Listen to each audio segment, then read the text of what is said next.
Bismillah. Assalamualaikum warahmatullahi wabarakatuh. Alhamdulillah hamdan katsiran tayyiban mubarakan fihi kama yuhibbu rabbuna wa yarda. Asyhadu an la ilaha illallah wahdahu la syarika lah wa asyhadu anna Muhammadan abduhu wa rasuluhu la nabiyya ba'dah. Allahumma salli wa sallim ala nabiyyina Muhammad sallallahu alaihi wasallam. Alhamdulillah, Allah Subhanahu wa taala senantiasa memberikan kita kemudahan sejenak duduk menuntut ilmu. Semoga kemudahan yang Allah Subhanahu wa taala berikan kepada kita akan mempermudah langkah kita menuju surga kelak di hari kiamat. Amin ya rabbal alamin. Nah, kata lima rahimahullah.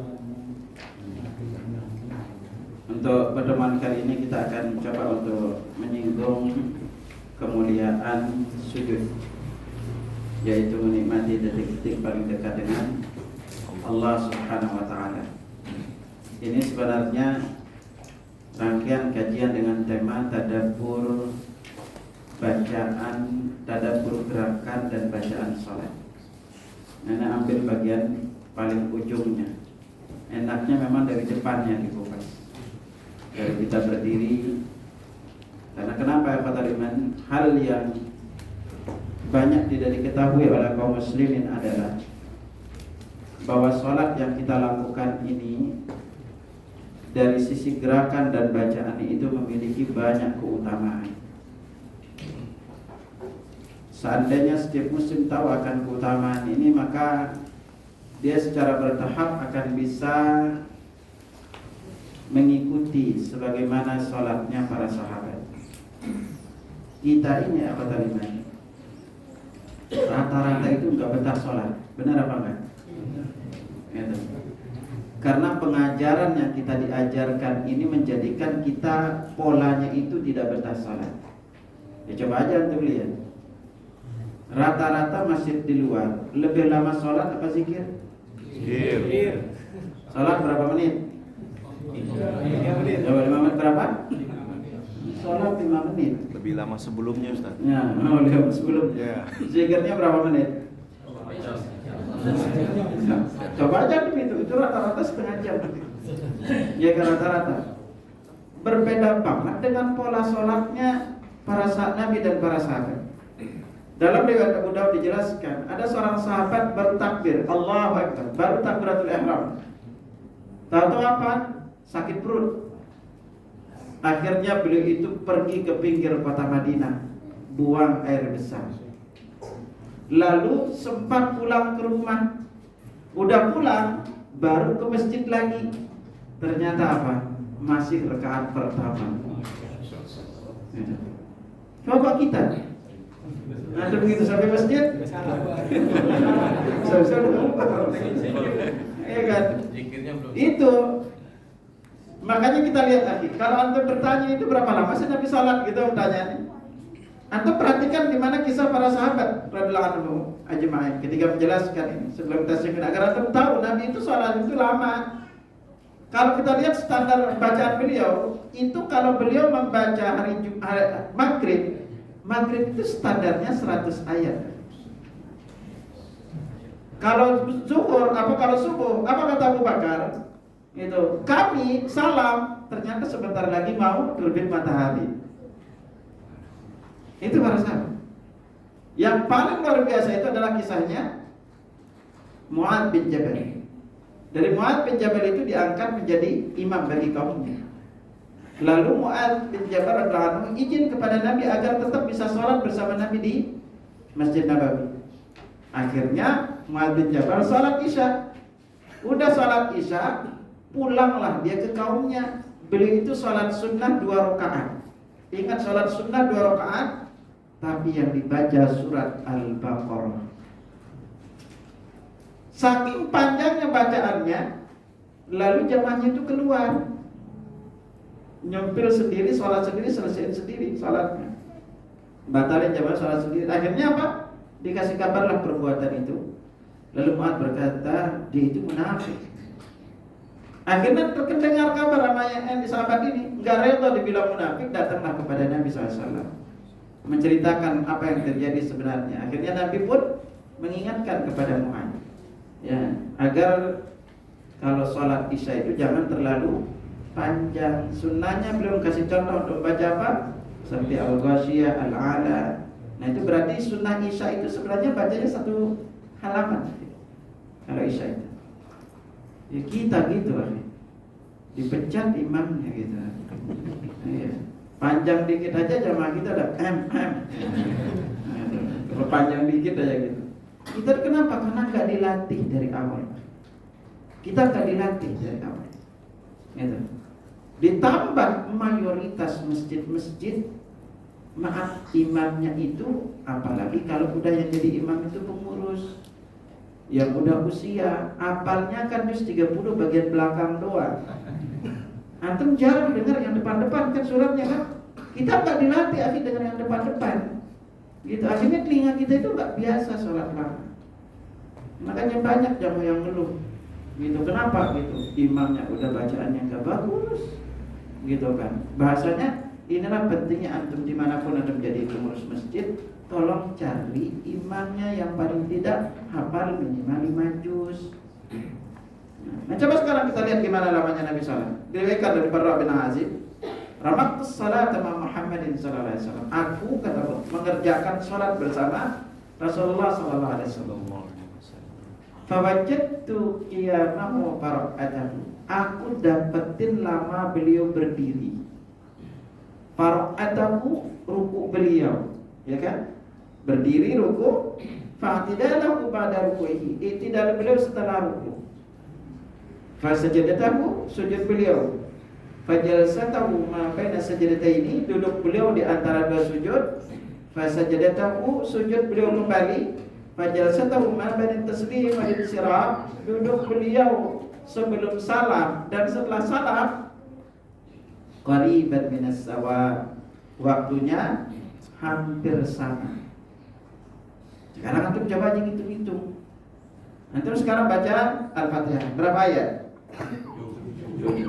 Lalu baca Al-Falaq. Al-Falaq berapa ayat? Al-Falaq berapa ayat? Ya, tiap hari dibaca aja kan 2 ayat gitu. Berapa ayat? Hah? 5. 4 apa 5 deh? Nah, itu pada bingung pada. Ini Al-Ikhlas, Al-Falaq, An-Nas. Itu ujungnya ya. Itu ayatnya 4, 5, 6. Ya. Al-Ikhlas 4, Al-Falaq 5, An-Nas 6. Itu berarti Al-Fatihah plus Al-Falaq itu berapa ayat totalnya? 12. Berarti kalau mau samain ritmenya, antum baca doa ruku itu 12 kali. Gitu. Gimana kalau beliau bacanya lebih panjang? Kan dibilangnya ritmenya sama. Ruku, sujud, i'tidal sama. Gitu. Nah itu ritmenya salatnya zaman Nabi SAW. Nah inilah yang udah hilang. Sunnah ini itu sampai Ibnu Qayyim berkata kebanyakan orang sudah meninggalkan sunnah ini sejak berakhirnya masa generasi sahabat. Apalagi dengan generasi kita yang udah jauh kan. Itu di akhir ini aja mereka udah banyak lupa. Nah itu aku tadi maksudnya. Makanya salat ini kalau kita kupas bahwa salat masyaallah, apalagi kalau berbicara salat jamaah. Kalau antum kupas di bab salat jamaah, masyaallah, luar biasa banyak kebaikan yang Allah berikan kepada kita lewat salat jamaah. Bab salat jamaah ini juga jarang dikupas rinci. Ya qadarulahnya kita ngupas rinci di Masjid Asyhada itu kita rangkai coba 20 langkah melipat gandakan pahala salat jamaah. Ya. Kita kupas tahapan-tahapannya gimana besarnya keutamaan ya, dari salat jamaah itu. Karena inilah pentingnya kita beramal itu butuh ilmu. Nah, kalau antum udah kaji, masyaallah, itu. Anda coba dulu itu Anda sering coba melacak kebaikan-kebaikan yang ada. Ini agar jalur paling cepat masuk surga lewat mana sih? Anda coba lihat, pelajari dari berbagai macam kebaikan-kebaikan yang ada. Masya Allah. Andai antum itu nggak punya banyak kebaikan, tuh, nih, terutama bapak-bapak nih ya. Andai antum itu jarang sodako, haji mungkin nggak punya duit, gitu, untuk ngelakuin haji, ya, nggak punya banyak waktu deh. Tapi satu syarat, antum jaga aja sholat jamaah awal waktu, maka cukup antum untuk memiliki derajat yang tinggi di surga. Salat jamaah ini memiliki manfaat dari sejak kita di dunia, apalagi nanti di alam kubur. Lalu kita dibangkitkan di padang mahsyar. Lalu kita berada di mizan. Belum ketika dibagikan catatan amal kita, belum ketika kita melintasi sirat, belum antum di dalam surga. Ini rangkaian ini luar biasa di perjalanannya, gitu kan? Dan ketika anda mikir, masya Allah, andai kaum muslimin tahu ini, masjid kita akan ramai, gitu. Tapi karena masjid kita jarang dikupas di bab sholat jamaah, kita itu tahu pahalanya cuma 27 aja. Orang dikasih 27 aja pada nggak tertarik, ya kan?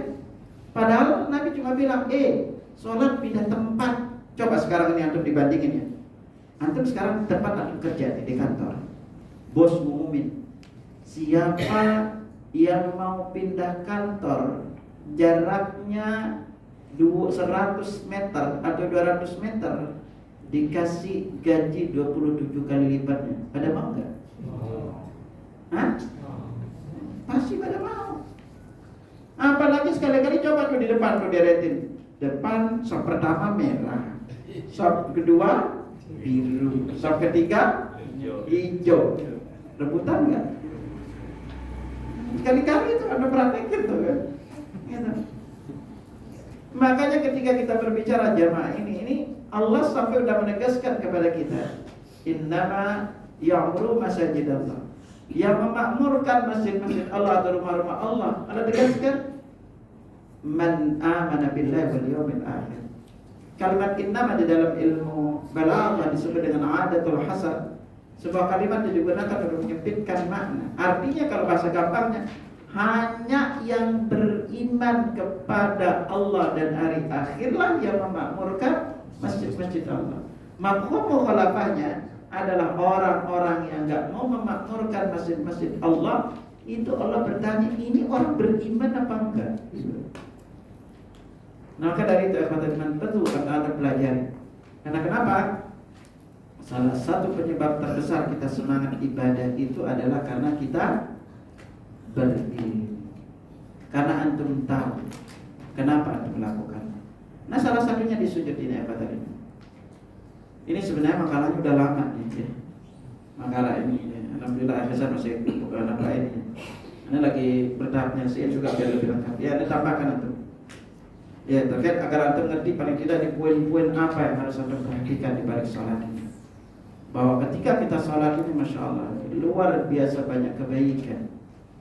Anda sering bilang ke teman-teman, terutama di bab sholat jamaah, sekarang antum sebut, mau dapat kebaikan apa yang selama ini antum melakukan kebaikan itu, tapi ternyata nggak sempat melakukannya karena situasi dan kondisi. Ingat baik, ternyata Allah kasih pahalanya di dalam sholat jamaah. Tidak selamanya ketika kita nggak mampu melakukan kebaikan apapun, unik jadi. Anda sekarang lagi ngumpulin, setiap amalan apapun yang antum lakukan, ternyata kita nggak punya waktu kesempatan melakukannya. Apa aja kebaikan yang pernah antum dengar, ternyata Allah itu kasih pengganti. Ya, Allah kasih pengganti. Antum nggak bisa haji dan umrah, ada pengganti. Nggak bisa jihad, ada penggantinya. Nggak bisa sedekah, ada penggantinya. Nggak bisa puasa, ada penggantinya. Semua amalan-amalan besar itu punya pengganti. Dan paling banyak penggantinya itu terkait dengan salat. Nah, terutama salat jamaah. Nah, mari yang kata rahimahullah, ketahuilah kalau berbicara di bab sujud. Sujud itu adalah posisi paling mulia di dalam salat. Makanya kalau kita perhatikan salat itu, penutup salat satu rakaat itu adalah sujud. Penutup satu rakaatnya itu adalah sujud. Lalu sebelum kita berpindah ke tempat yang lain itu kita melakukan sujud. Di dalam satu rakaat hanya sujud yang dilakukan 2 kali. Hanya sujud. Dan saking mulianya perkara sujud ini, masjid diambil dari kata sujud. Sajada yasjudu sajdatan. Dan ujung adalah masjidun. Masjidun ini dalam ilmu tasrifnya dinamakan dengan ismu makan. Kata benda yang menunjukkan tempat. Makanya masjid itu artinya adalah tempat sujud. Tempat sujud. Kalau masjid, Allah tidak mengatakan dengan nama tempat ruku atau marka, karena kemuliaan sujud itu. Nah, di satu sisi apa? Ketahuilah bahwa sujud itulah sebenarnya inti sholat ini. Yang lainnya itu hanya sebagai mengikuti perlengkapnya. Makanya semua rukun dari berdiri, lalu kita baca Al-Fatihah, lalu ruku, lalu iktidal, ini semua adalah persiapan untuk sujud. Kenapa?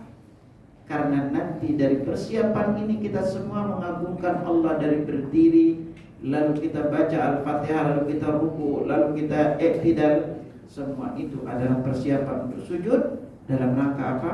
Dalam rangka untuk kita mendekatkan diri atau berada pada posisi paling dekat dengan Allah. Nah, di satu sisi juga apa tadi, Mas? Ketika kita sujud, maka sujud ini adalah cermin penghinaan dan kita benar-benar menyerahkan diri kepada Allah Subhanahu wa taala. Kenapa? Di mana kita menjadikan anggota tubuh kita yang paling atas menjadi posisi yang paling bawah dan hina, rendah.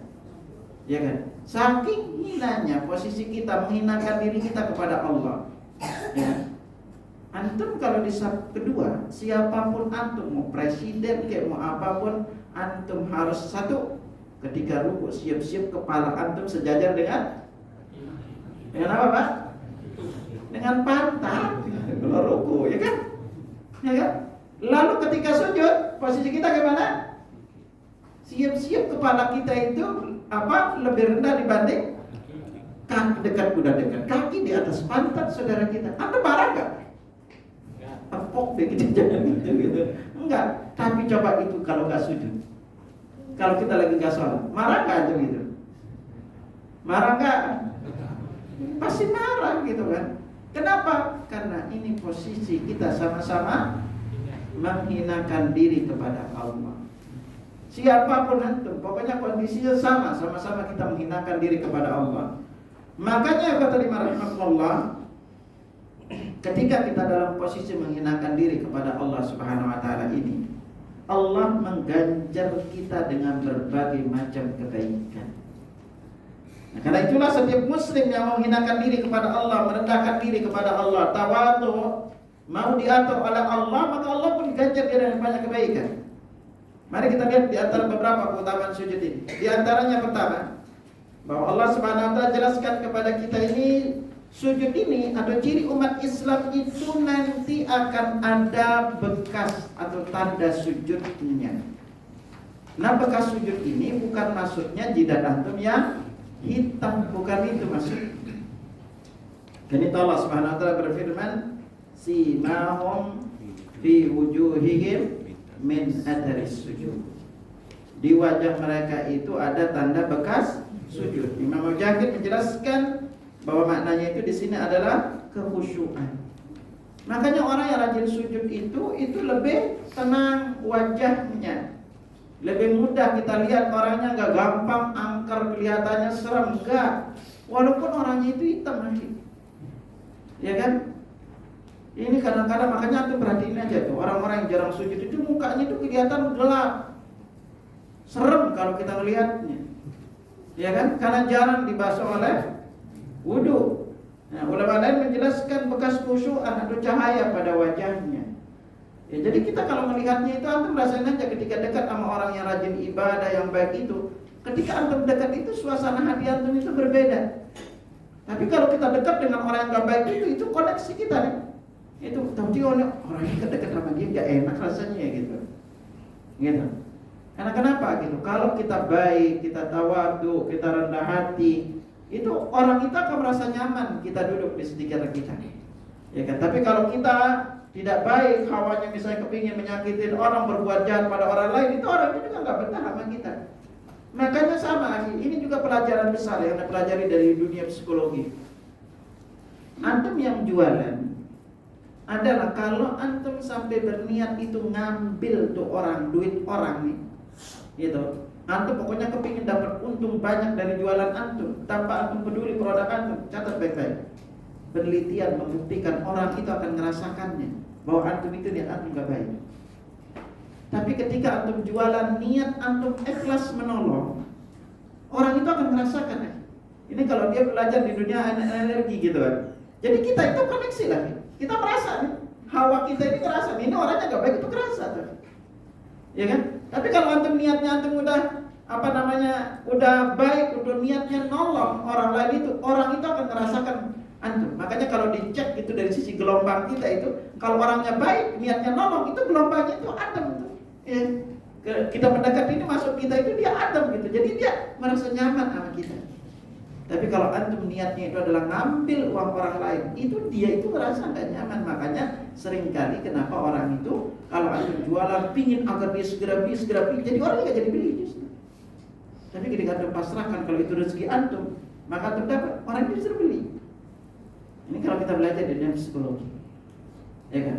Nah sama ketika kita baik itu, orang akan merasa orang ini baik. Orang ini baik, tapi orang itu jahat itu kerasa kan? Nah maka itulah di kita sebagai seorang muslim itu, bekas sudut kita itu akan mendatangkan ketawaduan. Kita terbiasa mengingatkan diri kepada Allah, lalu kita tidak jadi menghina orang lain apapun kedudukan. Ya kan? Nah berikutnya di antara perkara penting yang antum selalu ingat adalah bahwa kita umat Muhammad ini kelak akan bercahaya wajah, tangan dan kaki kita. Wajah kita akan bercahaya karena bekas sujud kita, tangan dan kaki itu karena bekas wudhunya. Maka Nabi sallallahu alaihi wasallam pernah bersabda, "Ma min ummati min ahadin illa wa ana 'arifu yaumal qiyamah." Tidak ada seorang umatku pun melainkan aku pasti kenal dia kelak di hari kiamat. Subhanallah. Jarak antum dengan Nabi sekarang, mungkin umat-umat berikutnya berapa ribu tahun akan jarak kepada Nabi, tapi Nabi akan kenal kita. Ya. Akan kenal kita. Lalu sahabat bertanya, "Wa kaifa ta'rifu ya Rasulullah bi katratil khalaiq?" Bagaimana mungkin engkau kenal mereka wahai Rasulullah dengan begitu banyaknya makhluk? Antum kalau pernah baca padang mahsyar, malam hari pertama di padang mahsyar. Padang mahsyar itu seperti silver ya, tembaga ya. Perak. Itu perak lurus aja. Tidak ada yang lekung, tidak ada yang tinggi, semuanya rata. Itu kan. Ujung mata memandang itu rata semua. Dan di padang mahsyar itu ada orang berdiri sampai mata kaki, ada yang berdiri sampai lutut, ada yang tenggelam di atas keringatnya. Berbagai macam kondisi mengerikan di padang mahsyar. Antum sekali-kali kupas nanti sehari di padang mahsyar. Kalau antum udah kupas sehari di padang mahsyar atau malam pertama di alam kubur, baru antum akan ngerti besar keutamaan mempas sholat jamaah. Kan ini ngaruhnya besar. Nah dalam kondisi seperti ini kata Nabi itu tahu umatnya. Ya. Maka Nabi lalu jelaskan, sahabat bertanya, "Wa kaifa ta'rifu ya Rasulullah fi katratil khalaiq?" Bagaimana mungkin engkau kenal mereka wahai Rasulullah dengan begitu banyaknya makhluk? Maka Nabi lalu bersabda, "Arwa'ita law dakhalta sabratan fiha khailun duhmun buhmun fiha farasun agharru muhajjalun ama kunta ta'rifu minha?" Bagaimana pendapatmu kalau kamu masuk ke sekumpulan kuda hitam pekat? Di situ terdapat kuda berbelang putih pada wajah dan kakinya. Bukankah kalian bisa membedakan antara kuda tersebut? Sahabat menjawab, tentu. Ya. Ini kuda hitam pekat di sana, ada yang kuda putih, jelas atau gampang menjawabnya. Lalu Nabi bersabda apa? Beliau lanjutkan apa? Fa inna ummati yawma idzin ghurrun minas sujud. Umatku nanti pada hari kiamat akan bercahaya wajahnya karena bekas sujudnya. muhajjaluna minal wudu, bersinar tangan dan kakinya karena bekas wudunya. Jadi kita di padang mahsyar umat Islam itu akan berbangga dengan dua perkara. Wajah, tangan, kaki itu bercahaya. Yang kedua dengan bau mulut kita karena bekas puasa kita. Yang Nabi jelaskan bahwa bau mulut orang berpuasa itu lebih harum dibanding bau kasturi. Orangnya mati syahid, darahnya yang menetes. Itu kalau dia dibangkitkan mati syahid, itu darahnya masih menetes. Nabi jelaskan darah itu, kata Nabi, inna rihahu rihal misk. Jadi bau darah orang yang mati syahid ini itu seperti bau kasturi. Sementara kata Nabi, la hulufu famis sha'im atyabu indallah min rihil misk. Bau mulut orang berpuasa itu lebih harum di sisi Allah dibanding bau kasturi. Jadi antum itu lebih harum. Bau mulut langsung, tapi jangan sebelah tangannya gitu rasanya gitu. Enggak perlu juga gitu. Itu nanti di akhirat tuh antum harum, di dunia enggak harum gitu. Nah dia. Nah, lalu apa? Di antara keistimewaannya juga apa? Bahwa selain itu, semakin sering antum berwudu, semakin banyak antum berwudu, itu semakin terang cahaya antum. Maka disinilah kita sangat dianjurkan untuk senantiasa menjaga wudu kita. Ya, maka Nabi Sallallahu Alaihi Wasallam bersabda, la yuhafidhu halal wudu illa mu'min. Tidaklah yang menjaga wudu itu kecuali seorang mukmin. Memang berat wudu. Makanya karakteristik orang mukmin itu senantiasa dia menjaga wudu. Nah, lalu diantara keistimewaannya apa? Sujud. Anggota sujud kita ini tidak akan dimakan oleh api neraka. Anggota sujud kita. Makanya dalam hadis yang panjang yang diriwayatkan dari Abu Hurairah terkait dengan hadis Ru'yatullah, di ujung hadis itu dijelaskan hatta idza faraghallahu minal qada bainal ibad. Apabila Allah sudah menyelesaikan qada, yaitu ketentuan di antara para hamba-hambanya, wa arada yukhrija bi rahmati man arada min ahlin nar. Lalu Allah ingin mengeluarkan dari sorga itu dengan rahmatnya orang-orang yang ingin dikeluarkan dari api neraka. Lalu malaikat itu amarul malaikat yukhriju minan nar. Lalu malaikat itu diperintahkan untuk mengeluarkan mereka dari api neraka. Siapa yang dikeluarkan dari api neraka? Maka dan yusyriku billahi syai'an. Itu orang-orang yang dulu tidak menyekutukan Allah dengan sesuatu apa. Inilah keistimewaan tauhid. Orang meninggal dalam bertauhid itu digaransi pasti masuk surga. Cuma nanti seberapa dosanya dia akan dicuci dulu. Tapi dipastikan akan masuk surga. Ya, makanya tauhid ini menjadi titik poin penting yang perlu antum pelajari. Lalu siapa ini? Mimman aradallahu yarhamu mimman yaqulu la ilaha illallah. Yaitu orang-orang yang Allah rahmati yang dulu di dunia pernah mengucapkan la ilaha illallah. Fayarifunahum finnar. Malaikat itu kenal mereka. Ini orang-orang yang masuk neraka itu dikenal oleh malaikat. Apa dari mereka dikenal? Ya'rifunahum bi atharis sujud. Jadi malaikat mengenal mereka itu karena ada tanda bekas sujudnya. Nabi jelaskan kepada kita, taqulun nar min ibni adam illa atharas sujud. Seluruh tubuh anak Adam ini akan dibakar oleh api neraka, yang tidak bisa dibakar adalah bekas sujud. Ya. Karena Nabi sabdakan lebih lanjut, haram Allah ala nar antakula ataras sujud. Karena Allah mengharamkan api neraka untuk membakar bekas sujud. Nah, bekas sujud kita mana? Ada 7. Yang pertama itu jidat plus hidung, lalu 2 telapak tangan, lalu 2 lutut dengan 2 ujung jari kaki. Nah, ini 7 ini nggak bisa dibakar oleh api neraka. Ini keistimewaan sujud ini. Ya. Nah, lalu apa tadi rahmatullah? Di antara keutamaan besar yang antum selalu ingat terkait dengan sujud ini adalah bahwa di saat kita sujud, di saat kita sujud, antum selalu ingat paling tidak 3 poin ini. Pertama, sujud itu adalah momen kita paling dekat dengan Allah Subhanahu wa taala. Ada 2 momen kita dekat dengan Allah. Kalau di waktu sujud Nabi katakan aqrabu ma yakunul 'abdu min rabbih wa huwa sajid. Sedekat-dekat seorang hamba dengan Rabb-nya itu adalah ketika dia sujud. Jadi kalau di waktu sujud kita yang berada pada posisi terdekat, Ini yang pertama. Yang kedua, posisi paling dekat dengan Allah itu adalah di sepertiga malam terakhir. Ya, tapi yang mendekat siapa? Allah yang mendekat kepada kita. Ya kan? Kalau di sepertiga malam terakhir, kalau di waktu sujud kita mendekat kepada Allah. Sepertiga malam terakhir Allah yang mendekat kepada kita. Ya, karena di sepertiga malam terakhir Nabi sallallahu alaihi wasallam sabdakan kepada kita yang zilu rabbuna tabaraka wa ta'ala kulla lailatin ila as-sama'i dunya hina baqa thuluthul lailil akhir. Rabb kita tabaraka wa ta'ala turun ke langit dunia ketika tinggal sepertiga malam terakhir. Yaqul, kemudian Allah menyeru, may yad'uni fastajib lah. Siapa yang berdoa kepadaku aku ijabah, wa may yas'aluni fa'utiya. Siapa yang meminta aku beri, wa may yastaghfiruni fa'ghfir lah. Dan barang siapa memohon ampun aku ampuni. Nah, bagaimana Allah turun di sepertiga malam terakhir ini? Maka kaidah Ahlussunnah wal Jamaah adalah amiruha kama ja'at bila kaif.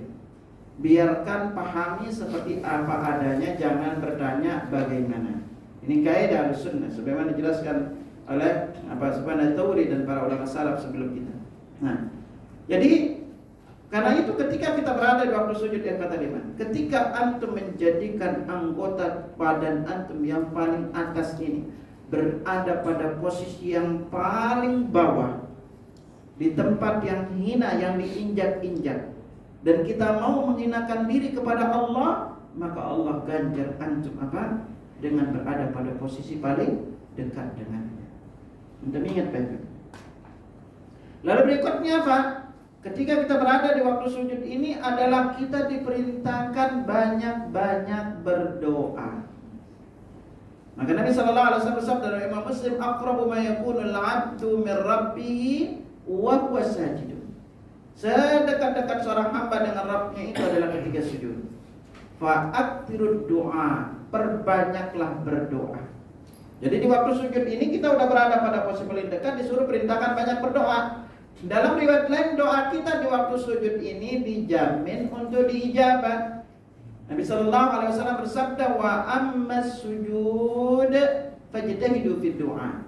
Adapun di waktu sujud itu bersungguh-sungguhlah kalian di dalam berdoa, faqaminun ayyustajabu lakum. Doa kalian itu lebih pantas untuk diijabah. Nah, karena kita sudah berada pada posisi paling dekat dengan Allah, kita diperintahkan untuk banyak berdoa. Nah, berarti itu menunjukkan juga sujud itu sebenarnya dilakukan lebih lama. Karena antum itu selama ini rata-rata baca doa sujud itu sebentar, jarang dilamain. Dan yang paling penting antum jarang sempatkan diri berdoa di waktu sujud ini.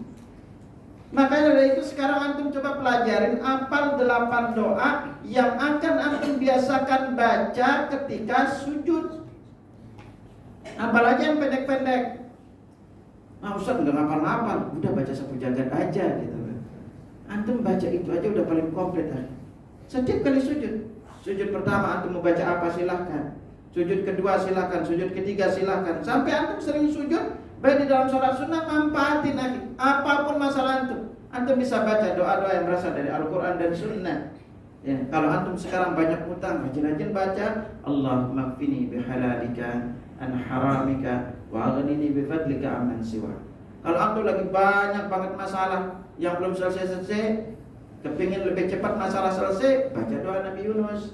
La ilaha illa anta subhanaka inni kuntu minadh dhalimin. Lalu antum misalnya kepingin rajin berdoa untuk orang tua, baca surat Ibrahim ayat 41-nya, Rabbana ighfirli wa liwalidayya wa lil mu'minina yauma yaqumul hisab. Antum kepingin anak antum jadi saleh atau salehah, antum rajin-rajin baca surat As-Saffat ayat 100. Ya, apa bunyinya? Apa bunyinya? Rabbi habli minas salihin. Anda bisa baca ini, atau baca yang lainnya, Rabbana atina fid dunya hasanah wa fil akhirati hasanah wa qina adzabannar. Antum kepingin ditambah ilmu, baca Rabbi zidni ilman. Antum bisa baca ini. Makanya cari aja doa-doa yang pendek. Antum bisa baca ada 7 doa yang paling banyak Nabi baca. Di antaranya apa? Tadi Rabbana atina fid dunya hasanah wa fil akhirati hasanah wa qina adzabannar. Juga yang beliau banyak baca ya muqallibal qulub tsabbit qalbi ala dinik. Adukan semuanya di saat sujud. Makanya sampai Ibnu Qayyim berkata apa? Nah, selanjutnya juga di antara keistimewaan sujud ini apa? Kata beliau, bahwa di momen sujud ini itu dosa-dosa kita jatuh berguguran, terutama ketika kita rukuk dan sujud. Nabi sallallahu alaihi wasallam bersabda, innal 'abda idza qama yusalli, seorang hamba itu apabila dia berdiri salat, utiya bidunubihi kulliha, seluruh dosa yang pernah dia lakukan itu didatangkan kepadanya. Faudi'at ala ra'si wa atiqai, lalu dosa-dosanya diletakkan di atas kepala dan kedua pundaknya. Fakullama raka'a wa sajada, setiap kali dia rukuk dan sujud, tasaqatat anhu, dosa-dosanya jatuh berguguran. Ya, karena itu Ibnu Qayyim rahimahullah berkata, perlama rukuk dan sujud kalian sesuai dengan banyaknya kadar dosa kalian ingin jatuh berguguran. Dan juga Ibnu Qayyim menjelaskan pada kita itu terkait dengan rajin-rajin berdoa di waktu sujud. Apa kata beliau? Perumpamaan orang yang berdoa setelah sholat dibandingkan orang yang berdoa di saat sholat seperti seseorang yang dipanggil oleh seorang raja, lalu didekatkan kepada raja tersebut, lalu disuruh minta saat itu, ya kan? Ternyata dia tidak minta saat itu. Dan mintanya kapan? Setelah pulang dari rumah si raja. Manakah permintaannya yang lebih dikabulkan? Makanya akhirnya berbicara masalah berdoa setelah sholat. Memang para ulama menjelaskan, Ibnu Qayyim, Imam Al-Bukhari dan mana saya mengatakan boleh kita berdoa selesai sholat. Tapi kalau kita lihat berbicara kedekatan nanti, justru kalau antum pelajari nanti bab sholat, bacaan sholat, itu di saat sholat itu tidak kurang 100 doa yang kita minta sama Allah. Anda udah ngelit ya, Anda baca itu subhanallah. Andai antum variasi baca bacaan sholat, tidak istiqomah satu aja tahunya sampai mati. Doa sujud itu ada 7, ada 9. Antum hafal berapa? Hah? Doa sujud itu 9 macam. Antum hafal berapa? 3. Ini waktu sujud antum bisa baca salah satu doa diriwayatkan Abu Dawud. Di saat dosa-dosa kita jatuh berguru, karena Nabi ajarkan kita doa sujud. Allahumma ufirli dzambi kullahu, ya Allah ampuni seluruh dosa. Diqahu wa jillahu, yang kecil dan yang besar. Wa awwalahu wa akhirahu, yang pertama yang terakhir. Wa alaniyatahu wa sirra, yang aku lakukan terang-terang maupun tersembunyi. Itu antum disuruh minta di saat sujud tadi. Dan kita selama ini tahunya satu, jarang antum manfaatin doa sujud-sujud yang lain. Allahumma firli ma qaddamtu wa ma akhartu wa ma asrartu wa ma alantu wa ma anta a'lamu bi minni antal muqaddim wa antal muakhir la ilaha illa anta. Ini juga doa sujud tadi. Nah, karena itu lagi, ini pentingnya antum variasi. Nanti kalau suatu saat antum kepingin kita lacak nih, doa-doa antum panjatkan di waktu sujud subhanallah, di waktu sholat. Jadi antum udah puas berdoa di waktu sholat. Itulah yang menyebabkan Nabi lamain sholatnya, zikirnya sebentar. Karena udah puas berdoa di saat sholat gitu. Ya, wallahu a'lam. Kita azan dulu atau lanjut? Azan dulu selanjut. Azan dulu.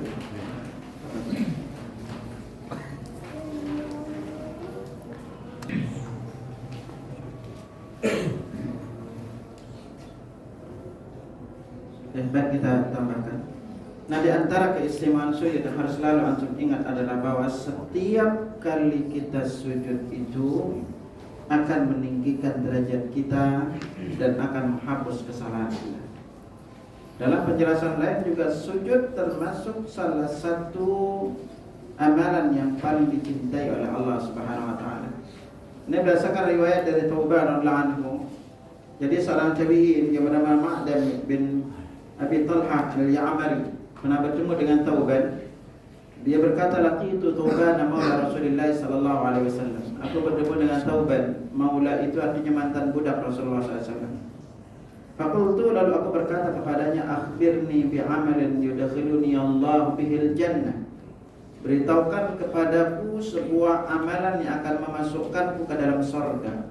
Au qultu bi ahabbil a'mali ila Allah, atau dengan amalan yang paling dicintai oleh Allah. Fasakata, Thauban pun diam. Fasa'altu tsaniyatan fasakata, aku bertanya kali keduanya dia pun diam. Fasa'altu tsalitsata faqal, dan aku bertanya di kali yang ketiganya kemudian dia menjawab, sa'altu an dzalika Rasulullah sallallahu alaihi wasallam. Pertanyaan sejenis dulu pernah aku tanyakan kepada Rasulullah sallallahu alaihi wasallam. Faqala, kemudian dia menjawab, alaika bikatradis sujudi lillah. Hendaklah engkau itu banyak-banyak sujud karena Allah. Nah, banyak sujud di sini maksudnya apa? Salat sunnah. Ya. Jadi kalau kita banyak sujud karena Allah, apa keistimewanya? Fa innaka la tasjudu lillahi sajdatan. Tidaklah kamu sujud itu kepada Allah dengan satu sujud illa rafa'allahu biha darajah, melainkan Allah akan angkat derajatmu wa khatta anka biha khati'an, dan setiap kali sujud itu Allah akan hapus kesalahan-kesalahan. Ini keistimewaan kita banyak sujud, terutama berbanyak salat sunnah. Nah, lalu akhirnya rahimahullah, di antara keutamaan dari sujud adalah bahwa semakin banyak antum sujud alias banyak melakukan salat sunnah, itu penyebab antum bertetangga kelak dengan Nabi sallallahu alaihi wasallam di surga.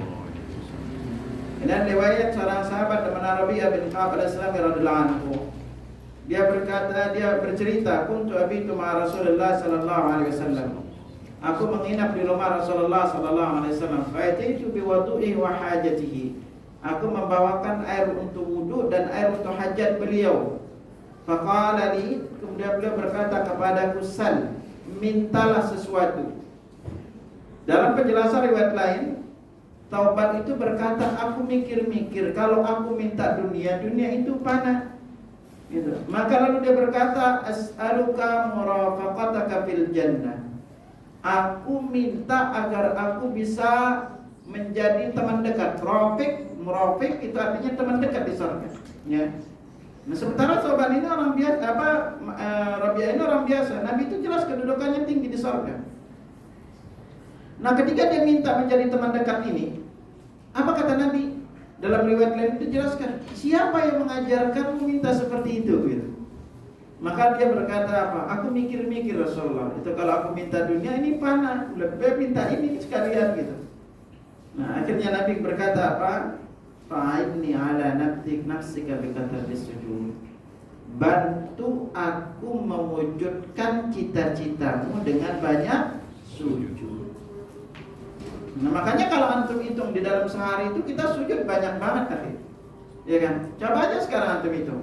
Tapi sujud ini antum jarang gunakan untuk berdoa, ya kan? Sekarang dihitung aja. Kalau antum sholat 17 kali, 17 kali 2, udah berapa tuh? 34. Hah? 34 kan? Lalu tambah qobliyah ba'diyah. Antum qobliyah ba'diyahnya berapa? 12 apa 10?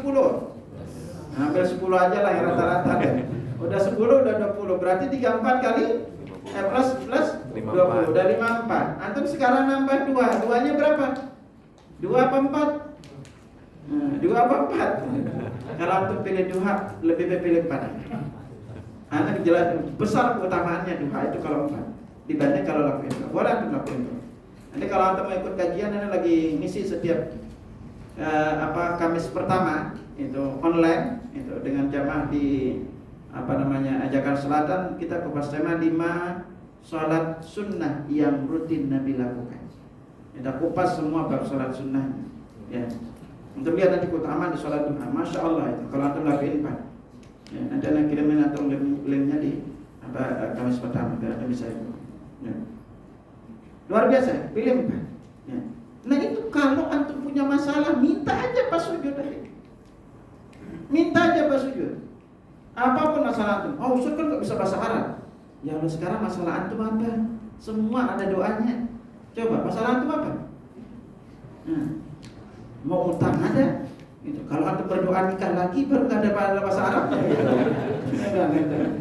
Kalau antum minta banyak ada doanya. Kalau minta banyak harta banyak. Antum bisa pakai doa Allah maktir mali wa waladi. Ya Allah, perbanyak anak dan hartaku. Jadi ada doanya. Ya kan? Ya. Nah ini, jadi antum manfaatin. Apapun masalah antum, aduin di waktu sujud. Apalagi pas antum salat sunnah. Makanya itu penting antum apal tuh doa-doa yang pendek-pendek aja dulu. Ya teman. Ya. Kalau antum nggak apal, pakai doanya para nabi. Ya kan? Antum susah hidup, antum baca doanya Nabi Yunus. La ilaha illa anta subhanaka inni kuntu minadz zalimin. Ya kan? Antum kalau pelajaran di bab doa akhir, apa yang paling penting antum di bab doa? Kalau antum nanti pelajarin doa-doa yang berasal dari Al-Quran dan Sunnah, seringkali antara apa isi keinginan yang Allah ingin kabulkan kepada kita, ternyata lafaznya itu di dalam Al-Quran maupun Sunnah itu lafaznya berbeda. Contoh aja doa Nabi Yunus. Coba sekarang nih, antum kita berandai-andai. Kalau antum ditelan ikan, masih hidup dalam perut ikan, kira-kira doa antum apa? Hah? Coba kira-kira doa antum apa? Iya, rata-rata kita keluar kan ya. Ya Allah, keluar aku dari perut ikan ini gitu. Tapi coba lihat, ketika seperti itu kita udah punya contoh. Nabi Yunus, ada nggak lapas doa minta keluar dari perut ikan? Nggak ada. Gitu kan. Makanya itu nanti antum akan temukan pola ini. Itu yang sering terjadi di banyak doa di dalam Al-Quran. Bahkan doa-doa yang paling afdal itu lafaznya itu gak ada kaitan sedikit pun dengan antum maunya A, ternyata lafaznya beda banget. Coba lihat doanya Nabi Yunus. Beliau kan mau keluar dari perut ikan, keluarnya selamat. Apa yang beliau doa? La ilaha illa anta subhanaka inni kuntu minadh dhalimin. Ini nih lafaz doa ini. Kalau antum paham kandungannya, itu kami kupas dalam tema tadabbur, doa-doa terkabul. Kita paparin antum, ini loh lafaznya nih. Kenapa harus lafaznya gini nih? Ketika antum ada masalah-masalah, ternyata kuncinya itu berarti doa Nabi Yunus. Isinya apa? La ilaha illa anta itu kalimat apa? Tauhid. Subhanaka. Apa? Apa namanya? Tasbih. Ini kuntu minadh dhalimin. Apa isinya? Hah? Ya kalau pengakuan dosa namanya apa? Istighfar tuh. Ini nih 3 rumus ini lagi. Kalau antum berdoa dengan 3 rumus ini, kenapa sih kok ada subhanakanya? Gitu kan? Kenapa depannya la ilaha illa anta? Enggak nyebut masalah beliau, tapi Allah kabulkan yang beliau inginkan. Itu lagi konsep doa ini yang perlu antum pahami. Makanya kenapa kita sangat dianjurkan berdoa dari Al-Quran dan Sunnah. Gitu kan? Antum cari aja di YouTube kajian yang anak sering isi judulnya agar doa terkabul. Itu kalau antum kupas, masya Allah, kita itu jarang kupas bab doa ini, jarang kupas kandungan di balik doa. Dan antum baca Rabbana Atina, enteng aja baca kan, tapi nggak ngerti artinya, gitu, nggak tahu maksudnya. Itu bedanya tuh. Kalau antum ngerti kandungannya, sampai Anas bin Malik berkata apa? Rasulullah SAW doa yang paling banyak Nabi baca itu adalah Rabbana Atina, Allahumma Rabbana Atina. Ya. Lalu kata Anas apa? Setelah aku tahu doa itu yang paling banyak Nabi baca, aku jadi sering baca doa itu. Hari itu dulu sampai coba lacak, ini apa sih kandungannya? Kenapa sampai Nabi itu sering baca? Subhanallah, ketika kita lihat dari tata bahasanya, kenapa depan doa-doa dari Al-Quran dimulainya dari Rabbana? Anda perhatiin aja, doa-doa dari Al-Quran itu mulainya Rabbana dengan Rabbi. Tapi kalau doanya dari hadis mulainya dari kalimat apa? Allahumma. Ini kalimatnya apa maknanya? Ya kan? Lalu kalimat kenapa bilangnya hasanah? Di dunia hasanah, di akhirat hasanah. Apa makna kalimat hasanah? Lama perhatikan, kalau Anda belajar bahasa Arab, kalimat hasanah ini bentuknya adalah nakirah. Nakirah itu menunjukkan sigot umum. Subhanallah. Dari itu kalau Anda tahu kandungannya, Anda jadi sering. Gak usah Anda ngerancang-rancang doa ini Anda baca sendiri-sendiri. Cukup aja baca di Al-Quran dan Sunnah. Cukup Anda. Cuma sayangnya Anda gak ngerti. Coba sekarang contoh aja nih. Antum nih kalau doa untuk anak, coba apa yang antum minta untuk anak? Coba sekarang. Antum kalau doain untuk anak, minta apa untuk anaknya?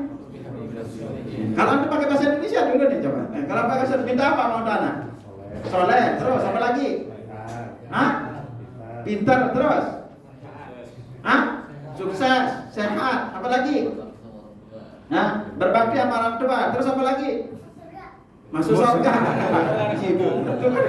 Pintar dong. Terus apa lagi mintanya? Hah? Sampai antum sendiri bingung gitu minta.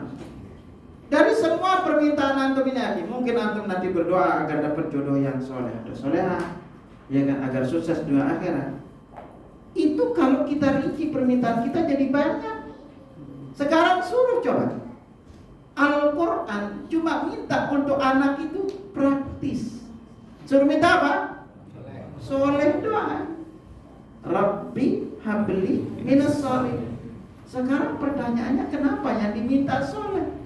Antum itu kalau udah dengar kalimat soleh, lalu antum buka lagi terkait dengan soleh itu dari Al-Quran. Sekarang ketika antum minta soleh, antum minta rizki, antum gak usah mintain rizki ya. Kenapa? Kalau udah orang soleh pasti orang bertakwa. Janji Allah untuk orang bertakwa apa? Wa may yattaqillaha yaj'al lahu makhraja warzuqhu min haitsu la. Itu sudah janji. Jadi antum enggak usah minta rezekinya lancar. Lalu antum berdoa lagi minta agar dapat jodohnya itu soleh-solehah. Ya kan? Allah udah bilang at-thayyibat lit-thayyibin. Wanita yang baik-baik untuk laki-laki yang baik. Laki-laki yang baik untuk wanita yang baik. Udah, antum enggak usah minta jodoh. Karena udah otomatis toh. Lalu antum berdoa biar berbakti. Ya, namanya anak soleh pasti berbakti ya. Kalau nggak berdoa dengan soleh, kalau nggak berbakti namanya nggak soleh namanya. Udah nggak usah pakai kalimat agar dia berbakti. Lalu antum sekarang minta apa? Agar dia sukses dunia akhirat. Ya Allah akhi, kalau udah namanya udah soleh pasti sukses dunia akhirat. Jadi nggak usah antum ngerangkai kata-kata panjang biar kelihatan indah tuh doanya. Nggak usah gitu loh kan. Hanya dengan pakai satu kalimat aja, kan antum jadi nggak capek ngapal kan? Gampang. Rabbi habli minas sholihin, selesai. Yang diminta itu cuma antum ngerti artinya, itu doang. Dan kenapa pakai kalimat habli? Ya. Apa arti habli? Karunia akan anugerahkan. Itu menunjukkan bahwa anak soleh itu adalah karunia dari Allah, bukan semata-mata hasil didikan antum.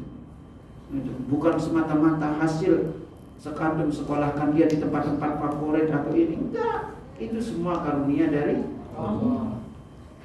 Itulah indahnya. Maka dalam bab itu Allah nyuruh kita berdoa.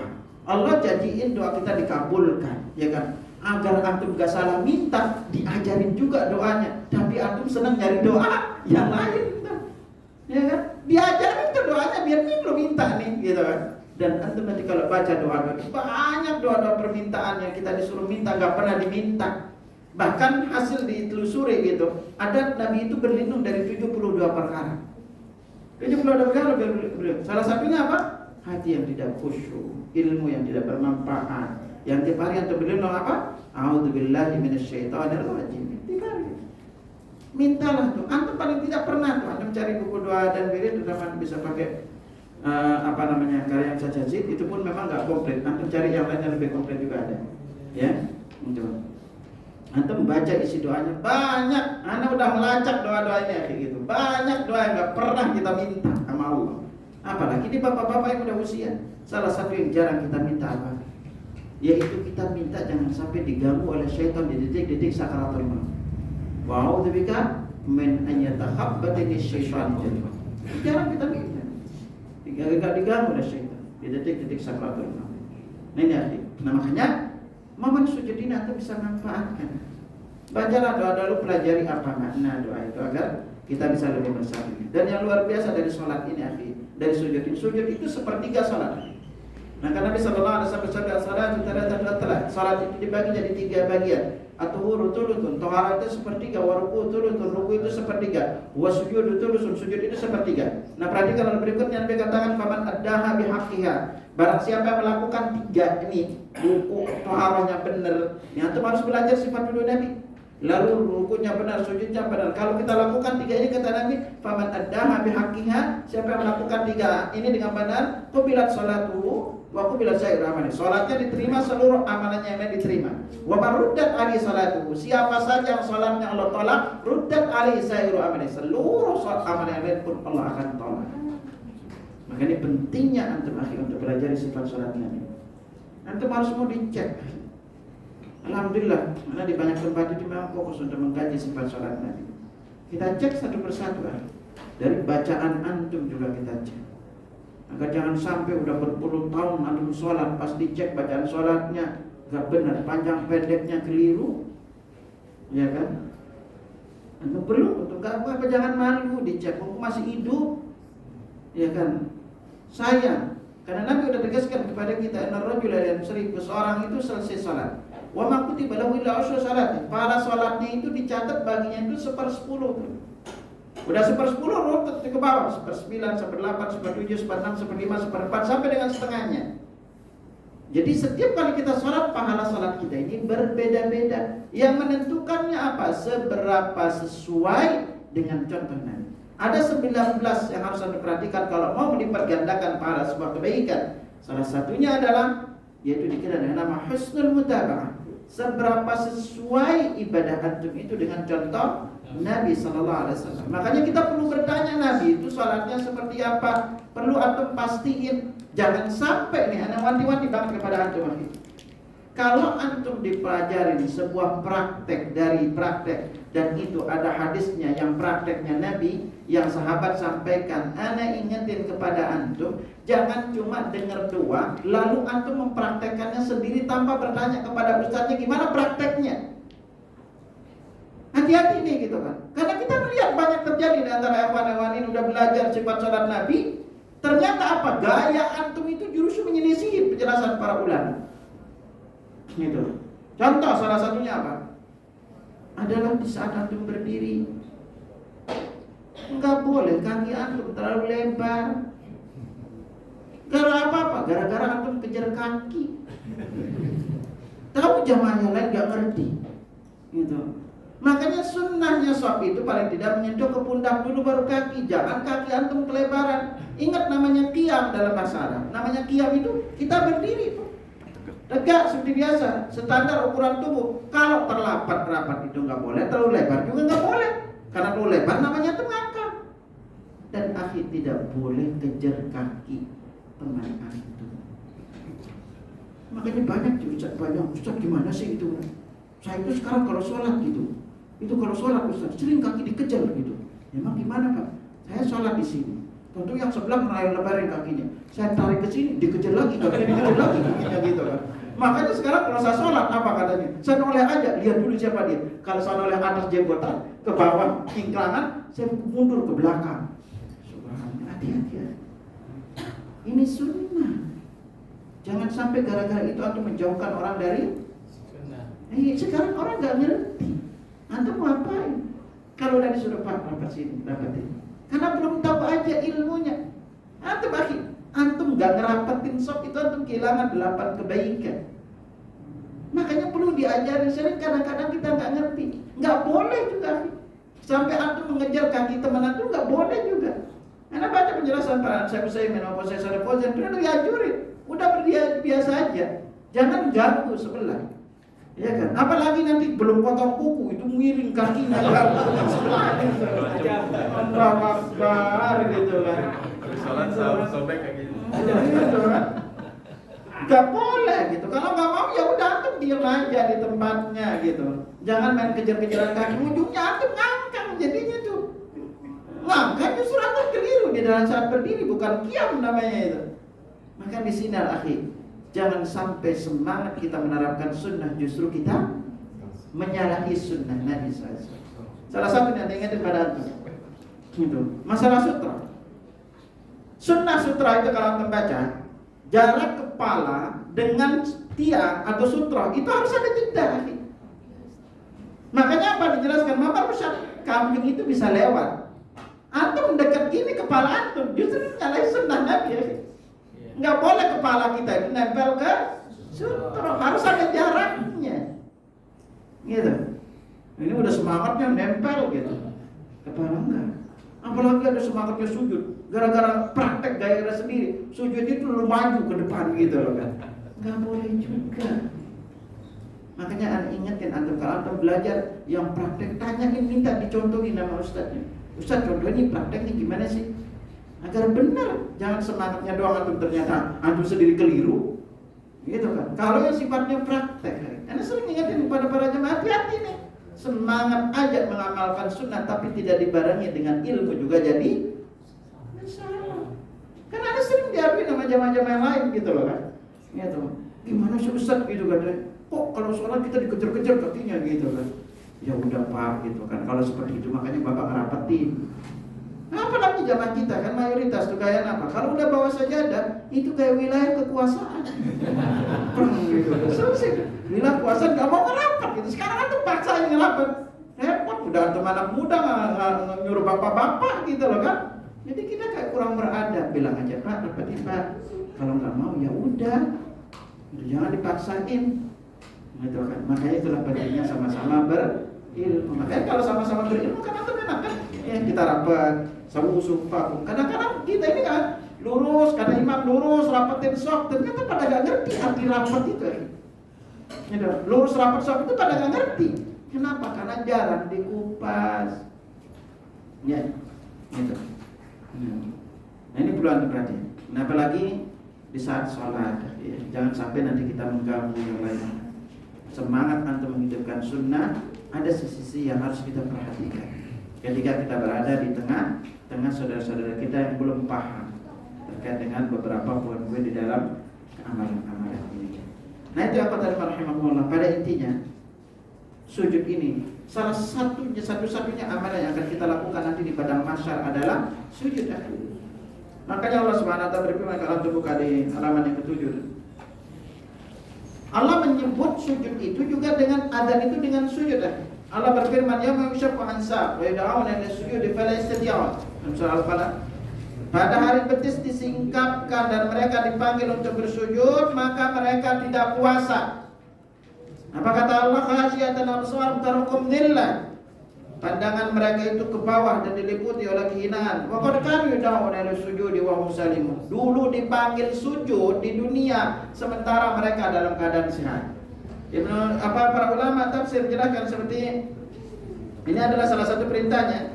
Nanti semua kaum muslimin akan sujud. Nah di antara ulama lain seperti Ibnu Zawji dan lain yang menjelaskan kepada kita makna dari wa yud'auna ila sujudi wa hum salimun, mereka dengar panggilan azan tapi tidak memenuhi panggilan azan. Nah Ibnu Qayyim menjelaskan bahwa orang-orang yang mendengar panggilan azan lalu tidak penuhi panggilan azan, tidak mau sholat ke masjid, nanti di saat disuruh sujud di padang mahsyar, lalu mereka mau sujud, Allah jadiin tubuh mereka itu lurus, tubuh mereka tegak dan tidak bisa sujud. Ini salah satu bahaya kalau kita memenuhi panggilan azan dari belum. Maka bersyukurlah kita yang dimudahkan memenuhi panggilan azan. Jangan sampai nanti kita jauh tidak mau memenuhi panggilan azan. Ya, wallahu a'lam bishawab. Yang lainnya kita baca masih banyak pembahasannya. Terkait dengan sujud ini belum bahaya. Ini jangan sampai nanti antum termasuk yang Nabi sabdakan, inna rajula yusalli sana. Ada orang salat 60 tahun, wa ma tuqbalu lahu salatun. Enggak ada satu pun salatnya yang Allah terima.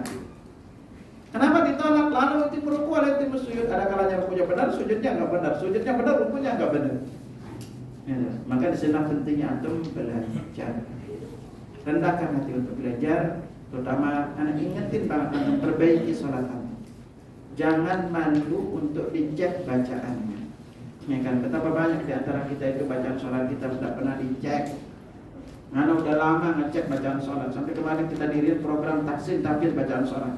Nanti kalau antum mau gabung silahkan. Kami buat online khusus. Ya, sekali seminggu kita cek bacaan sholatnya dari takbir sampai salam. Kita buat kelompok-kelompok. Alhamdulillah ada ustadz yang membimbing untuk cek bacaan sholat. Jangan sampai antum jangan malu. Ustaz boleh cek gak bacaan sholat saya? Karena tahsin tahfiz itu untuk Al-Quran udah banyak, tapi tahsin tahfiz doa itu jarang. Ya, doa antum yang antum baca sehari-hari itu coba antum dicek. Karena kenapa? Seringkali kita keliru bacaannya. Coba aja deh. Antum kalau ketemu teman ucap salam gimana? Assalamualaikum. Ya, ketemu teman gimana ucap salam? Coba jujur deh, gimana ucap salam ketemu teman? Assalamualaikum. Ya, coba. Ada kalau masuk rumah Assalamualaikum. Ya, dari sini aja kita udah banyak keliru. Padahal antum kalau lihat tulisannya harus dipanjangin. Assalamualaikum. Karena nggak pernah jarang ketemu jamaah. Kalau ketemu Assalamualaikum Ustaz, jarang ada kan Assalamualaikum.